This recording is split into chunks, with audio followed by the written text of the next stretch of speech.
a gente está acompanhando todos esses bastidores aí do Sampaio que venceu, inclusive. Temos uma tabela de classificação, vamos colocar a tabela de classificação para falar aí melhor, não só de Sampaio, mas de Motoclube, que também venceu. E se eu não falar só de um, para aquele lado que eu tenho a minha tabela, vamos aqui, pronto.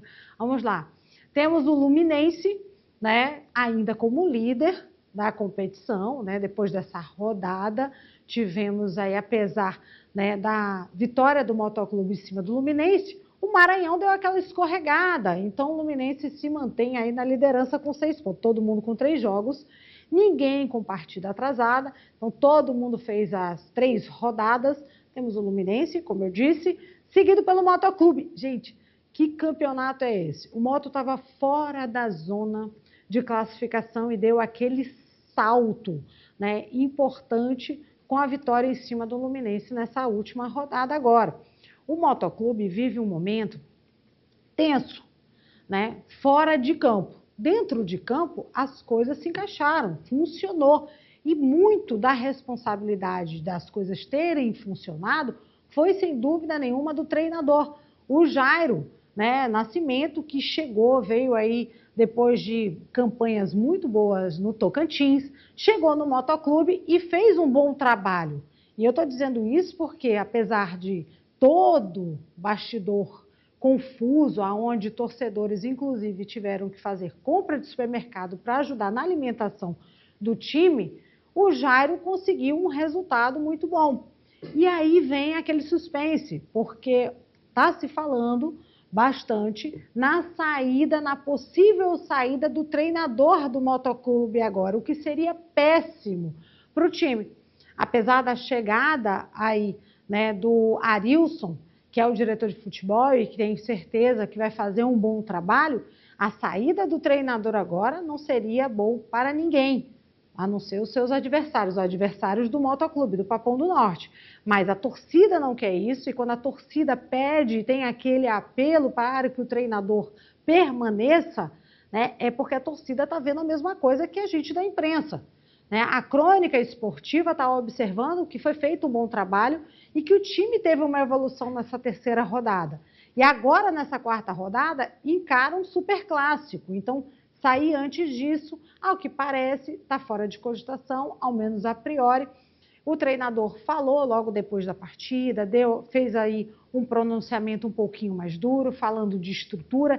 Então, veio para o Moto, mas sabendo, né, que o Moto tem esses rompantes, mas acreditou que ele ia ter esse trabalho continuidade e com estrutura, sem dúvida nenhuma, que não está tendo até o momento. Vamos ver se a direção do Motoclube consegue agora, né, não só dar essa estrutura, que é principal, mas convencer também o treinador que já recebeu outra proposta. E aí será se fica ou não fica, mas entrar em campo, num superclássico, né, com essa dúvida, se vai ficar ou não vai ficar, pode ser aí uma interrogação que atrapalhe, sem dúvida nenhuma. Logo depois tem o Sampaio Corrêa, que também nos bastidores sofre pressão do torcedor, que não aguenta mais essa coisa de rebaixamentos consecutivos e não vê na atual direção, né, a confiança de que algo vai ser moldado ou modificado. E aí também tem essa pressão, talvez um pouco menor do que a do Motoclube, porque não se fala, ao menos no Sampaio Corrêa, em salários atrasados ou falta de estrutura, apesar do CT não existir mais, né? Ter aí todo um rebuliço, né, na situação do CT do Sampaio Corrêa, que foi vendido, enfim, vocês já sabem dessa história, eu não preciso repetir para quem acompanha o futebol maranhense, mas para quem está ligando agora a televisão e não a acompanha, o CT foi vendido, a frente inteira para um supermercado, e hoje o Sampaio tem, né, estrutura bem menor do que aquela que foi vendida para o trabalho. Essa é a principal reclamação do torcedor, além dos rebaixamentos. Mas acho que Luciano Quadros fez excelente trabalho também nessas 3 rodadas, mostrando, inclusive, na partida contra o Maranhão, que ele foi inteligente. Fez substituições, conseguiu no primeiro tempo para o segundo tempo um Sampaio Corrêa diferente e saiu bem emocionado, né, logo depois da partida. Vamos escutar logo o Luciano? Solta o Luciano Quadros aí para a gente ver o que ele falou após a partida, após a vitória contra o Maranhão Atlético Clube. Professor, que jogo, viu? Na emoção, a gente vê aí pela sua fisionomia que tinha que ser dessa forma, né? O tanto que a gente veio trabalhando aí desde a pré-temporada, e aí hoje o seu time mostrou aquilo ali no segundo tempo, foi épico. Já tinha passado por um momento assim? Um momento único, um momento importante, com uma camisa muito importante, onde a gente entende a responsabilidade do resultado. Não começamos bem a partida, o primeiro tempo, mas empatamos, tomamos um gol bobo depois. Segundo tempo, as mexidas, a chacoalhada que nós demos no vestiário, os jogadores entraram com uma outra disposição, com outro pensamento, com mais coragem também para aplicar o que trabalha. Esse time foi feito para jogar, para ser um time que quer a bola, propõe, agressivo, para buscar o gol. Os jogadores foram incríveis nisso, com muita disposição, comprometimento, dedicação, e nós vamos fazer tudo para honrar essa camisa. Mudança de chave, divisor de águas, agora é cada vez ter mais humildade para continuar corrigindo o que precisa para ser cada dia melhor. Partido, né, e sai a vitória do Sampaio Corrêa, a primeira vitória. O treinador tem uma participação muito forte nisso, e a gente viu nisso, inclusive nas suas modificações, né? Depois do Sampaio Corrêa, temos aí o Maranhão Atlético Clube, né? Em quarto colocado ainda ali, né? Na briga, o Maranhão Atlético Clube com 4 pontos. O IAP, Imperatriz, Tuntum e o ITZ. Né, o ITZ foi o único time que ainda não venceu. O Tuntum conseguiu sair dessa zona vermelha muito ruim depois da vitória contra o IAP, num jogão que a gente mostrou para vocês ontem. Então, essa é a nossa tabela de classificação.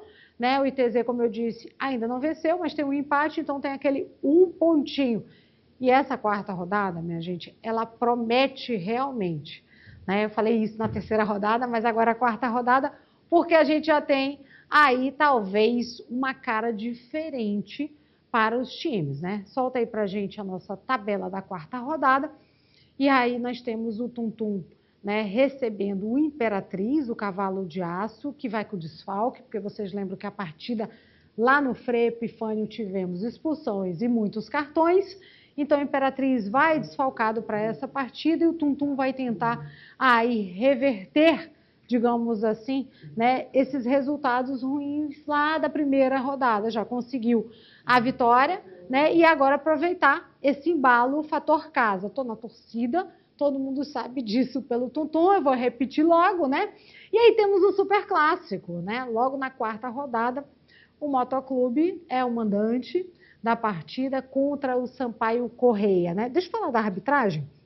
Do Tuntum Imperatriz, a gente tem aí José Marcos Rocha como árbitro principal dessa partida, e Moto e Sampaio a gente tem o Myron Frederico dos Reis Novais, que é árbitro muito experiente. Acho que assertiva, né, a escolha do Myron para essa partida de Motoclube Sampaio, que o Superclássico é sempre muito tenso, é sempre muito disputado. Eu acredito que os dois times vindo de vitória vai ser ainda mais disputado, e porque ninguém quer perder nesse jogo. Eu já vi muito treinador cair por conta de Superclássico, né? Aí já entra naquela de que o Jairo talvez queira sair, né? E do outro lado, o Luciano Quadros quer mostrar, né, não só para a sua direção do Sampaio Corrêa, mas também para o torcedor que veio para ficar e querer conquistar o torcedor nesse momento, talvez seja essa aí.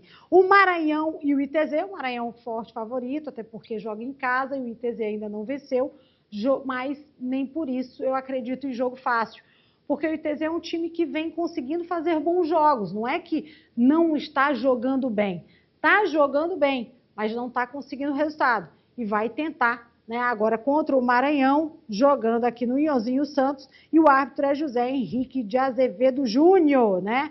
Outro árbitro CBF, árbitro também muito experiente para essa partida.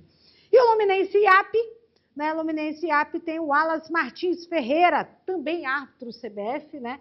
O Wallace também é um dos melhores árbitros que nós temos aqui. A gente tem um quadro de arbitragem, né? Muito bom. É que o pessoal diz assim, Érica reclama da arbitragem. Quando erra, eu aponto.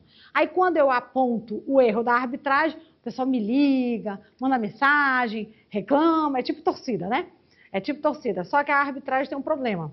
A arbitragem não tem torcida. Então, a torcida da arbitragem, normalmente é ela mesma quem liga e diz assim, mas Érica, eu estava num posicionamento diferente de quem está com a câmera na mão. E eu até concordo com essas coisas e tomo muito cuidado quando eu vou tecer crítica à arbitragem, porque, de fato, a arbitragem está, né, sem torcida, não tem replay, não tem pausa e precisa agir em milésimos de segundo.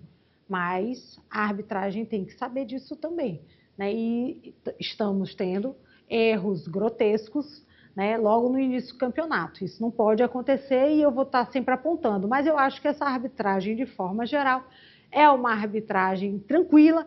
Eu não me lembro do José Marcos Rocha, que vai fazer Tum-Tum Imperatriz, mas eu não me lembrar é excelente, porque quando o árbitro faz a gente decorar o nome dele, talvez ele já tivesse aprontado. Então, eu acho que o José Marcos é o Marcos, né, que faz aí o campeonato, que é organizador de um campeonato. Depois, se for isso, vocês me confirmem e mandam mensagem, viu, Marcos? Se for, que é o que organiza um campeonato cultural aqui na capital, entre morros, né? O pessoal aí, ele organiza. Se for o mesmo Marcos, é bom árbitro, né? Não estou dizendo que se não for, enfim, se for, tá bom? É isso. Essa é a nossa rodada da quarta-feira e amanhã a gente traz mais notícias sobre o